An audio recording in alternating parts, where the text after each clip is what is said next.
Police প্রশাসন দিয়ে তৃণমূলটাকে ভাঙার জন্য চাপ তৈরি করা হচ্ছে। তারা যাচ্ছেন, তাদের অধিকাংশ ব্যক্তি স্বার্থে গেছেন, বাকিদের উপর চাপ টাপ দিয়ে নিয়ে গেছে।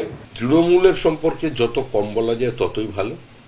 আর কেউ যদি মনে করেন যে জামা বদলে ছাল বদলে তৃণমূলের অতীতের অত্যাচার থেকে নিজেকে মুক্ত করে নেবেন, আমার মনে হয় না মানুষ তাদের ক্ষমা করবে।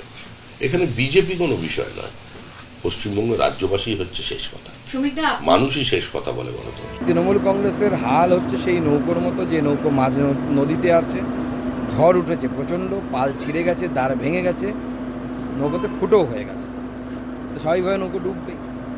সেই নৌকো থেকে সবাই ঝাঁপ দিয়ে দিয়ে যেদিকে পারছে সেদিকে পালাচ্ছে, ব্যাঙ যেরকম লাফায় ব্যাঙের মতো লাফ দিয়ে দিয়ে এদিক ওদিকে যাচ্ছে। ঘাট তো আগেই ফাঁকা হয়ে গেছে, আর তাতে মমতা ব্যানার্জি এত হতাশ হয়ে গেছেন, নিরাশ হয়ে গেছেন। সেদিন বারুইপুরে গেছিলেন, নিজের পার্টির লোককেই চড় মারছেন। কে কোথায় যাবে সেটা ওর ব্যাপার, কিন্তু কেউ যদি অপরাধ করে থাকে আইন তার বিরুদ্ধে ব্যবস্থা নেয়। কোন শিবিরে গেলেন একটা বড় কথা নয়, তিনি আইনের বিরুদ্ধে কাজ করেছেন, আইনে আসতে হবে। সে তো রোজ দলবদল হচ্ছে, ওদের ব্যাপার, পার্টিটাই নাই, সেখানে কে কার নেতা কি যায় আসে।